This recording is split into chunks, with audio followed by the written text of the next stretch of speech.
All right, today we're going to do something a little different. We're not just talking about some new tech, we're actually building a defense against it. I'm going to walk you through a simple, powerful, and completely non-technical way to protect the people you love from a very new and frankly, very unsettling kind of threat. So let me just start by asking you something, and it might feel a little unsettling. In the past, if you got a panicked call, you'd probably say, "Of course I'd know their voice." Well, the rules of the game have completely changed, and that gut feeling, that certainty you have, that's exactly what scammers are banking on now. So, let's dive into what this new threat actually is. Look, this is not your typical grandparent scam where you've got some bad actor on the phone pretending to be your grandkid. No, this is a whole new level of deception, and it's powered by a technology called voice synthesis.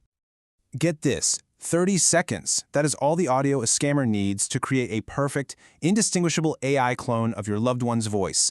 A clip you posted on social media, a little bit from a podcast you were on, heck, even a voicemail you left for someone, that is all the raw material they need. And this is the key thing to understand. We are way past the point of just bad acting. What this tech does is create what's called an audio deepfake. The AI isn't just doing a bad impression, it is literally replicating the exact pitch, the tone, the unique accent, everything about the way the person you care about speaks. It sounds exactly like them. But here's where it gets really clever and kinda sinister. See, that terrifyingly real voice, that's just the hook to get you on the line. The real scam is a psychological game designed to stop you from thinking straight. Okay, so it's a three-step attack. First, they hit you with that cloned voice, right? That perfect voice that just completely disarms you.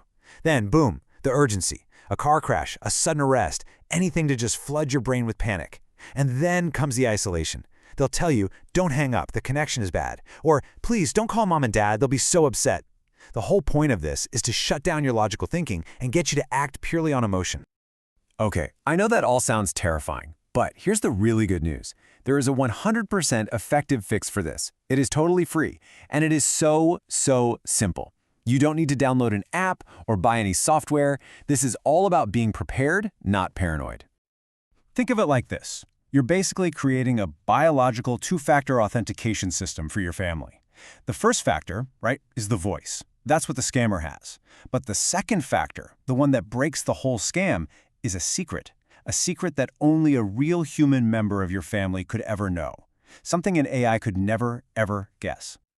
All right, so how do we actually build this unbreakable shield? Well, its strength really depends on picking the right kind of safe word. And there are a few rules here that are, well, they're non-negotiable. First off, it's got to be memorable but totally random. So forget about your dog's name or your mom's birthday. That's the kind of stuff a scammer can dig up on your Facebook profile in like 5 minutes. It has to be something distinctive, you know? Like blueberry pancakes or purple giraffe. Something weird. It should be easy to blurt out when you're stressed. And this part is absolutely critical. You have to keep it a secret. Never ever text it or email it. This word only exists in your family's brains. Okay, this right here, this is the most important part of our entire chat. This is where we take this idea and we make it real. It takes less time than it does to make a cup of tea, but it could save your family everything. Seriously, I want you to do this tonight. So your family meeting is just 3 super simple steps. First, you just explain the why. You tell your loved ones, hey, listen, AI can perfectly copy voices now. I'm not being a crazy person, I'm just being prepared. Second, you pick the word together. Make it fun. Let everyone throw out ideas. And third, you all agree on the rule. If anyone calls in an emergency asking for help or money, the first thing we do is ask for the safe word. And that leads us to the single, unbreakable rule of this entire system. Everyone has to be on board. It doesn't matter how real they sound, how much they're crying. If they can't give you that word, you hang up. Immediately. No questions asked, no hesitation, 0 exceptions. Okay, so let's play this out. What does this actually sound like in the heat of the moment? Because it's one thing to talk about it when we're all calm, but it's another thing entirely when your heart is pounding. Okay, so the phone rings. The number might even look like it's from your kid. The voice is a perfect match. They sound terrified, and you feel that immediate jolt of panic rise up in your throat. But you don't give in to the panic because you're prepared. You react with the protocol. You take a deep breath, you try to keep your voice as steady as you can, and you launch the shield. You acknowledge what they're saying, but you go right to that crucial step. And right there, that's the tell. They'll be confused. They'll try to deflect. They're going to try and use that fake urgency to just plow right past your question. They might get angry or start crying even harder, anything to distract you from the fact that they have no idea what the word is. And that's it. Click. You just hang up. You don't get into an argument. You don't explain yourself. You just end the call. The scam is over. Your family is safe. Your money is safe. And it's all because of that simple 2-minute conversation you decided to have. Okay, but let's be real. What if, in a real panic, your actual loved one forgets the word? It could happen, right? We're all human. Well, there's a backup plan for that too. The trick here is to ask about what I call a micro-memory. It's some tiny shared detail that only exists between you. See, a scammer can go online and find your dog's name, but they can't, in the middle of a phone call, figure out the name of your old neighbor's really grumpy cat or what you guys had for dinner last Christmas.